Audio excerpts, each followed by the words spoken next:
என் அன்பார்ந்த சொந்தங்களே, நீங்கள் ஒன்று கவனித்து பார்க்கணும், நீங்கள் ஒன்று சிந்திச்சு பார்க்கணும்.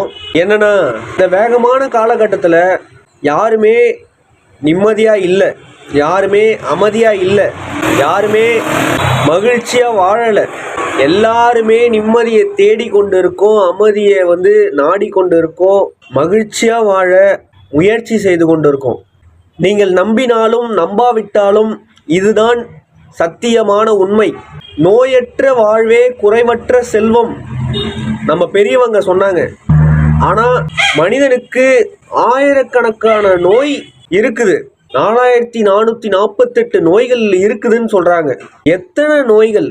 சளி, இரும்பல், காய்ச்சல், தலைவலி, கை கால் வலி, மூட்டு வலி, கழுத்து வலி, புற்றுநோய், இதய நோய், உடல் புண்ணு, தோல் வியாதி, இது போல நோய்களை சொல்லிக்கொண்டே போகலாம். எத்தனை நோய்கள்! ஏண்டா பிறந்தோம் என்ற சலிப்பான எண்ணங்கள் தான் இந்த வேகமான காலகட்டத்தில் மனிதர்களுக்கு வருது. சலிப்பு தான் அதிகமாக வருது. ஏன்னா காரணம் நோய், ஊறப்பட்ட நோய். இதை தாண்டி மன உளைச்சல், மனப்பிதட்டல், மனப்பினாத்தல், மன ஓட்டம், மன துன்பம், மனக்கவலை, மனத்துயரம், மன அழுத்தம். மன அழுத்தத்தாலே 90% நோய் வருது. பாதி காலம் மன உளைச்சலே போயிடுது வாழ்க்கை. முதுமையில எத்தனை நோய்! கண் பார்வை மங்குது, காது கேட்காம போகுது, வார்த்தைகள் தடுமாறுது, சுவாசம் குன்றி போகுது, முதுகு கூன் வளைஞ்சி போகுது, கை கால்கள் நடுங்குது, தலைமுடி நரைச்சி போகுது, தோல் சுருங்கி போகுது. எத்தனை வேதனைகள், எத்தனை அவஸ்தைகள்! கடைசி காலகட்டத்தில் வீட்டில் படுத்து இறக்குறோமோ இல்லை மருத்துவமனையில் போய் இறக்குறோமோ, ஆக மொத்தத்தில் இறந்து போகிறோம், செத்து போகிறோம், மரணிச்சு போகிறோம். இந்த வாழும் காலகட்டத்தில் எத்தனை நோய்கள், எத்தனை மன உளைச்சல்கள், எத்தனை பிதட்டல்கள், எத்தனை பிரச்சனைகள், எத்தனை அவஸ்தைகள், எத்தனை துயரங்கள் கடல் அலைகள் போல் வந்து வந்து வந்து வந்து வந்து வந்து போகுது. அதனால்தான் சொல்கிறேன், நிம்மதியை தேடிக் கொண்டு இருக்கிறோம், அமைதியை நாடிக்கொண்டு இருக்கிறோம், மகிழ்ச்சியாக வாழ முயற்சி செய்து கொண்டிருக்கிறோம்.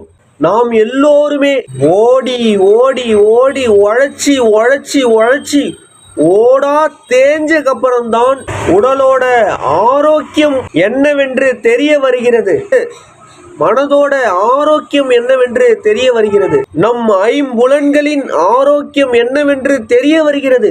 அப்போதுதான் நம் உடலோட, நம் மனதோட, நம் ஐம்புலன்களோட அருமை பெருமை தெரிய வருகிறது. நம்ம உடலோட அருமை அப்பதான் தெரியுது, நம்ம மனதோட அருமை அப்பதான் தெரியுது, நம் ஐம்புலன்களோட அருமை அப்பதான் தெரியுது. ஆரோக்கியத்தை மறந்து போனோம். பார்த்துக்கலாம், கடைசி காலத்துல பார்த்துக்கலாம், கடைசி காலத்துல பார்த்துக்கலாம். இந்த மனநிலையில தான் நம்ம வாழ்ந்துன்னு இருக்கோம். எத்தனை மருத்துவமனைகள், எத்தனை மெடிக்கல் ஷாப், எத்தனை மெடிக்கல் ஷாப்ஸ், எத்தனை ஹாஸ்பிட்டல். மனிதன் ஆரோக்கியத்தை இழந்தோம், மனிதன் மகிழ்ச்சியாக இருப்பதையும் இழந்தோம், மனிதனோட ஆரோக்கியத்தையும் இழந்தோம், மனிதனோட வாழ்க்கையும் இழந்தோம்.